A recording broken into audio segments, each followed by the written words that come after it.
भक्तों, मांसाहार पुण्य है या पाप? आज इस संदर्भ में हम आपको एक कथा सुनाने जा रहे हैं। यह बात उन दिनों की है जब भगवान श्री कृष्ण अपने बालपन में थे। एक बार जब श्री कृष्ण एक पेड़ के नीचे बैठे बांसुरी बजा रहे थे, उसी तरह एक हिरण दौड़ता चला आया और उनके पीछे जाकर छुप गया। वो हिरण बेहद ही घबराया हुआ था। भगवान श्री कृष्ण ने उसके सिर पर हाथ फेरते हुए कहा, क्या हुआ? तुम क्यों छुप रहे हो? उसका पीछा करते हुए एक शिकारी भी वहां आ पहुंचा और बोला, यह मेरा शिकार है, इसे मुझे दे दो, इस पर मेरा अधिकार है। तब भगवान श्री कृष्ण बोले, हर जीवित जीव पर उसका खुद का अधिकार होता है, न कि किसी का। तब वह शिकारी क्रोध में बोला, यह मेरा शिकार है, इसे मैं पकाकर खाऊंगा। तब भगवान श्री कृष्ण बोले, किसी भी जीव को मारकर खाना पाप की श्रेणी में आता है। क्या तुम पाप के भागी बनना चाहते हो? मांसाहार पुण्य है या पाप, क्या तुम धर्म को नहीं जानते? तब वह शिकारी बोला, मैं तुम्हारे जितना शिक्षित तो नहीं कि यह जानूं कि मांसाहार पुण्य है या पाप, पर मैं यह जानता हूं कि जीव को मारकर खाना, इसमें कोई हर्ज नहीं। मांसाहार से तो वह जीव को जीव बंधन से मुक्त कर रहा है। फिर क्यों मांसाहार से मना किया जाता है? मांसाहारी होने को क्यों नहीं कहा जाता? वैसे भी मैं इसको मारकर नीच योनि से मुक्ति दिलाकर पुण्य ही कमा रहा हूं। फिर इस पर पाबंदी क्यों? इसे तो प्रोत्साहित करना चाहिए। जहां तक मैंने सुना है, जीव हत्या तो शास्त्रों में भी बताया गया है। राजा लोग शिकार किया करते थे। ऐसे तमाम तक देते हुए श्री कृष्ण से पूछा कि फिर क्यों ये मांसाहार गलत है और पाप की श्रेणी में आता है? आप ही बताइए, मांसाहार पुण्य है या पाप? भगवान श्री कृष्ण समझ गए कि इसकी बुद्धि मांस खाने के कारण तामसिक हो गई है और उसने सोचने और समझने की बुद्धि भी खो दी है। फिर भगवान श्री कृष्ण बोले, इस अंतहीन विषय पर पहले मैं कोई राय नहीं दूंगा। मेरी इस छोटी सी कथा सुनने के बाद तुम ही उत्तर देना कि मांसाहार पुण्य है या पाप, और तुम्हें मांस खाना है या नहीं। वह शिकारी सोचने लगा कि इसमें मेरा तो कोई घाटा नहीं है, इस कथा को मैं सुन ही लेता हूं, मेरा मनोरंजन भी हो जाएगा और बाद में मुझे इसका मांस भी मिल जाएगा। तो भगवान श्री कृष्ण ने अपनी कथा आरंभ की। एक बार मगध में खाद्य संकट खड़ा हो गया तो अन्न का उत्पादन कम रहा। राजा को चिंता हुई कि यदि इस समस्या का शीघ्र निदान नहीं किया गया तो संरक्षित अनाज कोष भी खत्म हो जाएगा और संकट भीषण हो जाएगा। तो सम्राट ने अपनी राज्यसभा में पूछा, देश की खाद्य समस्या को सुलझाने के लिए सबसे सस्ती वस्तु क्या है? मंत्रीगण सोच में पड़ गए। चावल, गेहूं, आलू इत्यादि पदार्थों को उगाने के लिए बहुत श्रम करना पड़ता है।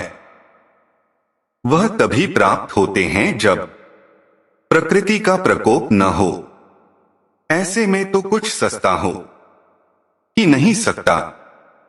तभी शिकार का शौक रखने वाले एक मंत्री ने सोचा कि यही उत्तम अवसर है, क्यों न अंधाधुंध शिकार के लिए राजा की अनुमति ले ली जाए।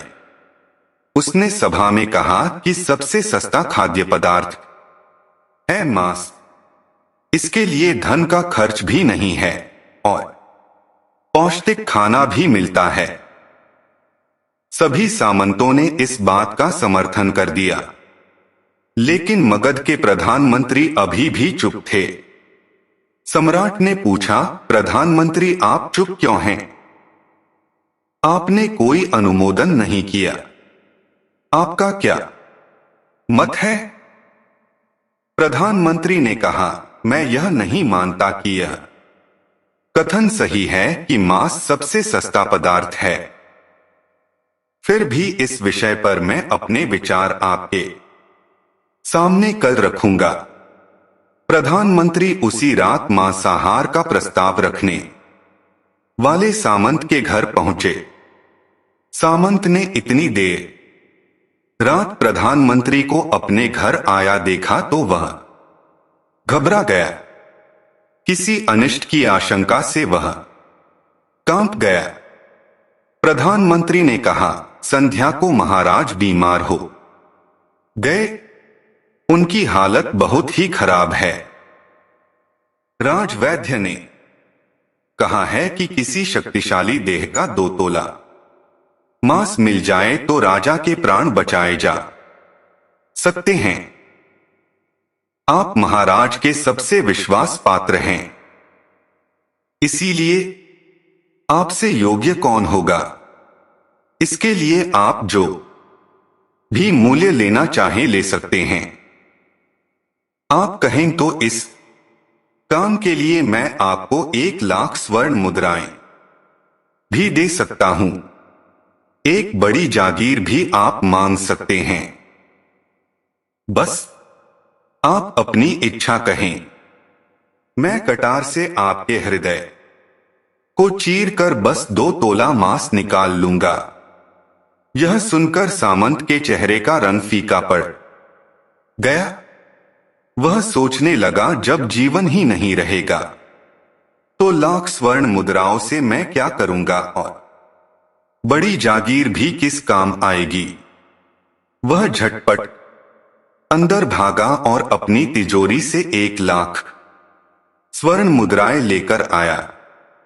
मुद्राएं देकर उसने प्रधानमंत्री के पैर पकड़ लिए और गिड़गिड़ाते हुए बोला, श्रीमान, मैं आपकी 1 लाख मुद्राओं में अपनी 1 लाख मुद्रा और मिलाता हूं। इस पैसे से आप किसी और सामंत के हृदय का मांस खरीद ले, किंतु मुझे जाने दे। यह बात किसी और को पता न चले। मैं आपसे आग्रह करता हूं। प्रधानमंत्री जी यह सब समझ चुके थे। वह उसे थोड़ी और मानसिक पीड़ा देना चाहते थे। प्रधानमंत्री ने आगे कहा, सामंत, आप शरीर से बलिष्ठ हैं। आपकी कद काठी महाराज से मिलती जुलती है। इसीलिए राजवैद्य ने खास तौर पर आप ही का नाम लिया है। आपके दान से हमारे अच्छे राजा की जिंदगी बच सकती है। आप कहे तो मैं आपको प्रधानमंत्री का पद देने को तैयार हूं और खुद आपका कर्मचारी बनकर रहूंगा, पर प्रजा से हमारे राजा न छीने। सामंत तो फंसता हुआ दिख रहा था। उसने शरीर पर अंगवस्त्र रखकर सामंत बोला, मेरे प्राण से प्रिय कुछ भी नहीं है।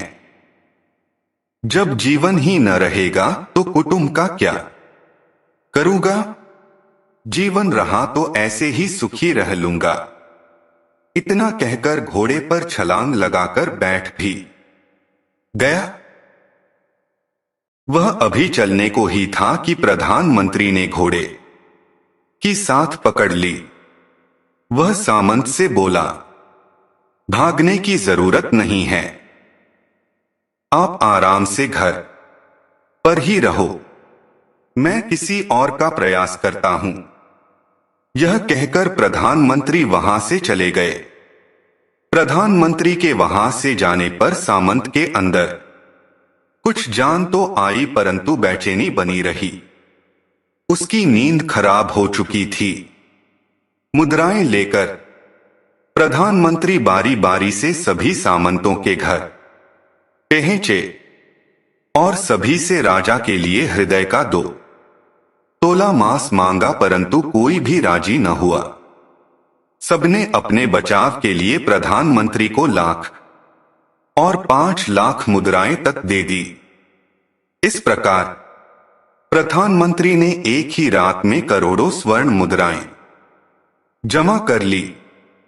फिर सुबह होने से पहले ही अपने महल में पहुंच गया। अगले ही दिन राजसभा में सभी सामंत समय से पहले ही पहुंच गए। सभी यह जानना चाहते थे कि राजा स्वस्थ है कि नहीं, लेकिन कोई भी किसी से भेद नहीं खोलता था। सबको राजवैद्य की तलाश थी। उनसे ही उन्हें कुछ सूचना मिल सकती थी। प्रधानमंत्री ने सैनिकों को आज्ञा दे रखी थी कि जब तक महाराज राजसभा में न आए किसी भी सामंत को भी महल से बाहर जाने की आज्ञा नहीं है। राजा सभा में अपनी चिर परिचित गति में आए और अपने सिंहासन पर आकर बैठे। सभी सामंतों ने देखा कहीं से भी राजा उन्हें अस्वस्थ नहीं लगे। उन्हें तो कुछ हुआ ही न था।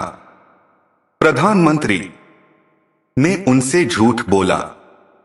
हर सामंत के मन में यही विचार चल रहा था, पर कोई भी किसी और को कुछ भी न बोल रहा था। तभी प्रधानमंत्री ने राजा के समक्ष 1 करोड़ स्वर्ण मुद्राएं रख दी। राजा ने पूछा, ये स्वर्ण मुद्राएं किसके लिए है और कहां से आई? प्रधानमंत्री ने कहा, 2 तोले मांस के लिए इतनी धनराशि जुटाई है, पर मांस न मिला। अपनी जान बचाने के लिए सामंतों ने यह मुद्राएं दी हैं। अब आप यह विचार कीजिए, मांस कितना सस्ता है। राजा को बात समझ में आ गई। उन्होंने प्रजा को अतिरिक्त परिश्रम करने का निवेदन किया और राजा के अनाज भंडार में से अनाज निकालकर श्रमिकों को दिया गया। उन्होंने पौष्टिक सब्जियों की खेती का तुरंत आदेश दिया। वह 1 करोड़ स्वर्ण मुद्राएं इसी कार्य के लिए और श्रमिकों के कल्याण के लिए खर्च की गई। ऐसे साग सब्जी तेजी से उगी जिससे प्रजा का कल्याण भी हुआ और पौष्टिकता भी मिली। कुछ समय बाद मौसम अनुकूल हुआ और खेती लहलहाने लगी। इस प्रकार राज्य से खाद्य संकट दूर हुआ। तो मित्रों, जीवन का यह मूल्य भगवान श्री कृष्ण हमें इस कथा के जरिए समझाना चाहते हैं कि हम यह न भूले कि जिस तरह हमें अपनी जान प्यारी है, उसी तरह सभी जीवों को अपनी जान प्रिय होती है।